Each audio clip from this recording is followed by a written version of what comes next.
केतनो छोड़वले बानी गलिया के रंग नाही छूटल सखी।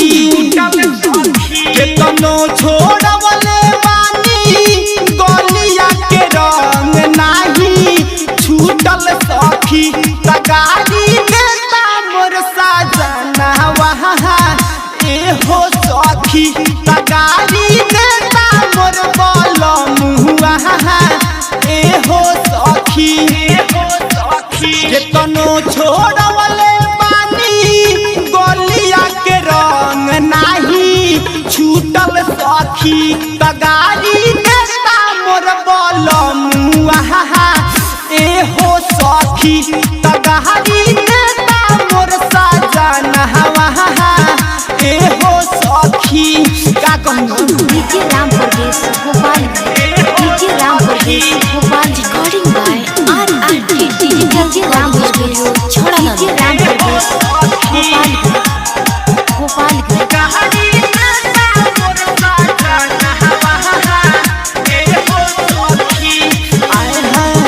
केतनो लगैनी साबुन तबो देता देखाई हो। आचारा से ढकी तबो देता रे हटवाई हो। केतनो लगैनी साबुन देता रे देखाई हो।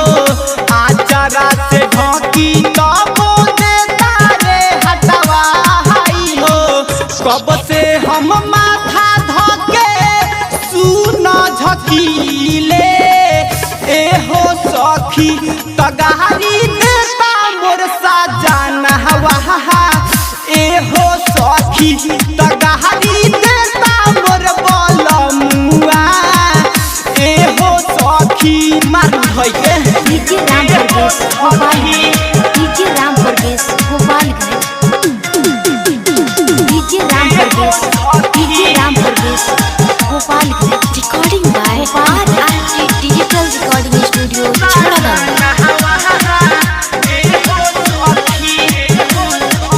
होलियो के दिन नाही देलाया जादी हो। पिया किसनंदन से भइल सखी शादी हो। होलियो के दिन नाही देलाया जादी हो। भद्रुदाया कांत मुअना से भइल सखी शादी हो। चिंटू चमहकीला रंगले गलिया के हमरो ए हो सखी।